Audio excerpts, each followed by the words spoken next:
Sejam bem-vindos à nossa videoaula de número 3 do curso de Física 2. Nessa aula nós vamos abordar aí movimento circular uniforme, frequência e período. Eu queria terminar então aí com a relação entre frequência e período. A gente pode provar que a frequência é inverso do período. Veja, como pode-se definir a frequência? Pela razão entre qualquer número de ciclos por intervalo de tempo. Então poderíamos escolher, por exemplo, 10, 20, 1000 ciclos para determinar a frequência. A gente pode escolher inclusive um ciclo. Mas veja, se for escolhido esse número de ciclos, o intervalo de tempo correspondente a ele é exatamente de um período, ou seja, a frequência vai ser o inverso do período. Ok, pessoal, então foi isso por hoje. Façam os exercícios da lista, eu fico à disposição para atendê-los nos horários disponibilizados aí. E até a nossa próxima videoaula. Esse é o plano de aula. Como objetivos, eu espero que no final dessa aula você seja capaz de definir esse conceito de movimento circular uniforme, definir uma velocidade angular usando o conceito de período, definir o conceito de frequência, relacionar frequência e período.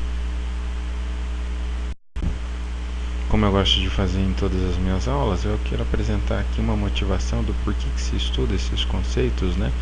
Então, eles estão bastante relacionados aí, por exemplo, a entender, compreender, prever a órbita de satélites geoestacionários, satélites de órbita baixa, média e alta, que são bastante utilizados aí, por exemplo, para telecomunicações, né? Então, essa é uma das aplicações mais importantes aí desses conhecimentos. Também a gravação, leitura e escrita de dados em um HD envolve o conhecimento de velocidade angular, né? É preciso dominar bem esse conceito para que essas operações sejam feitas aí de maneira adequada. Vamos começar falando então do movimento circular uniforme. Nessa animação que eu exibi na aula, vocês puderam ver aí um exemplo de um movimento circular uniforme, mas ele é basicamente um movimento no qual o módulo da velocidade, né, ou a velocidade escalar, em qualquer instante se mantém sempre a mesma. Então, nesse caso, a velocidade linear do sistema permanece constante, a aceleração desse objeto sempre vai apontar para o centro da trajetória, e a força, por conseguinte, também vai apontar para o centro da trajetória.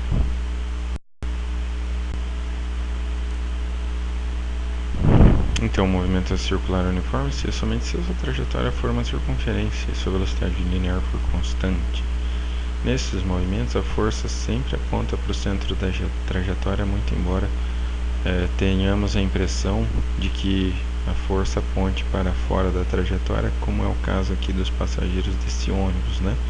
Eu exibi aí esse vídeo em sala para mostrar para vocês que e por que a gente tem essa impressão e como entender melhor qual é a força que está agindo nesse caso, né?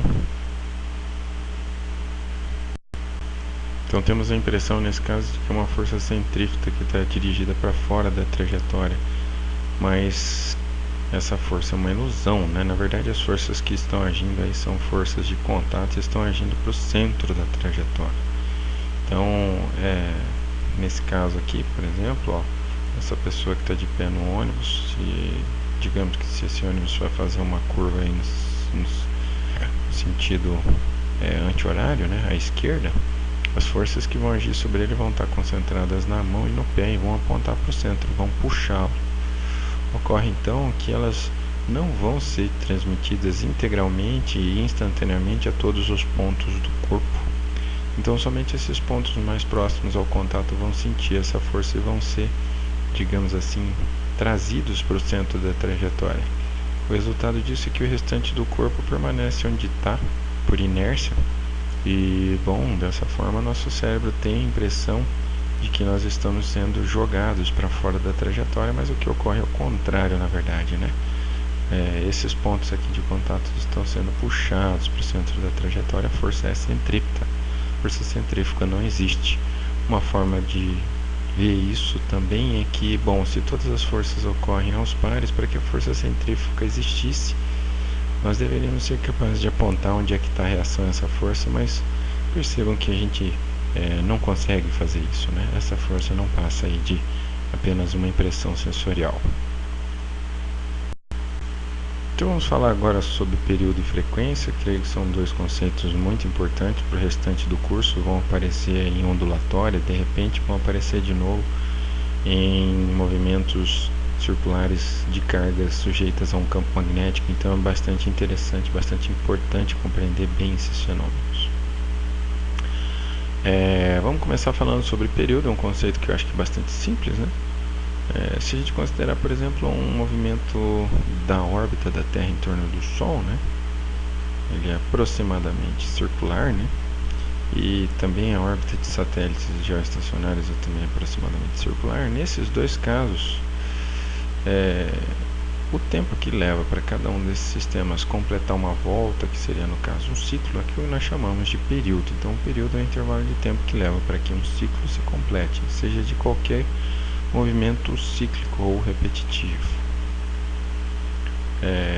Então vejam que a velocidade angular de um movimento circular uniforme está relacionada com o período, porque se determinarmos essa velocidade angular dividindo-se aí o ângulo correspondente a uma volta, o intervalo de tempo correspondente a isso é um período. Então, ou podemos expressar essa velocidade angular como 2π radianos pelo período ou como 360 graus pelo período, e é assim que a gente relaciona a velocidade angular com o período.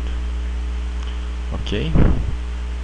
Então, como exemplo aí, poderíamos tentar determinar a velocidade angular da Terra usando esse conceito. Ela seria 2π sobre o período, 365 dias, né? Ou 360 graus aí por 365 dias, que dá essa fração.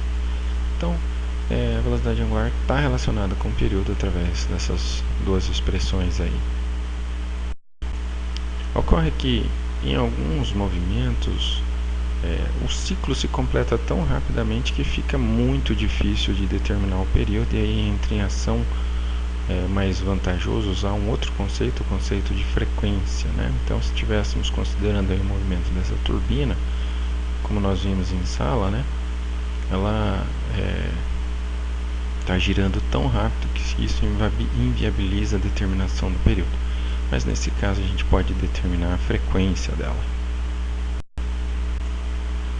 Então, às vezes os sistemas giram tão rápido que fica praticamente impossível determinar o período de uma rotação, e aí nesses casos a gente pode contornar essa dificuldade utilizando a frequência.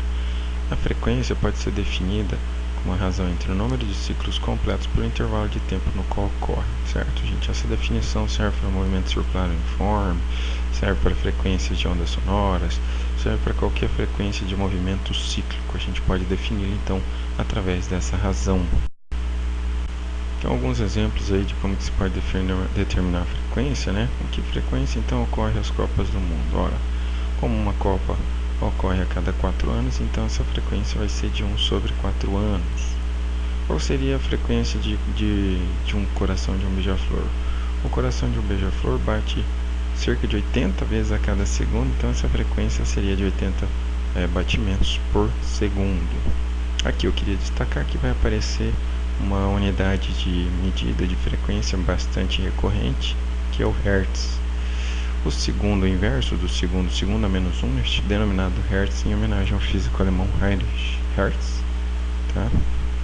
E ela é utilizada, por exemplo, aí para os alunos da informática a quase todo momento, quando eles dizem, por exemplo, a velocidade de um processador, né? Então, é comum dizer que o clock de um processador é de, por exemplo, digamos aí 5 GHz. O que isso significa? Significa dizer então que esse processador é capaz de realizar 5 GB operações ou 5 bilhões de operações a cada segundo. Essa é a interpretação que a gente pode dar então a essa sentença.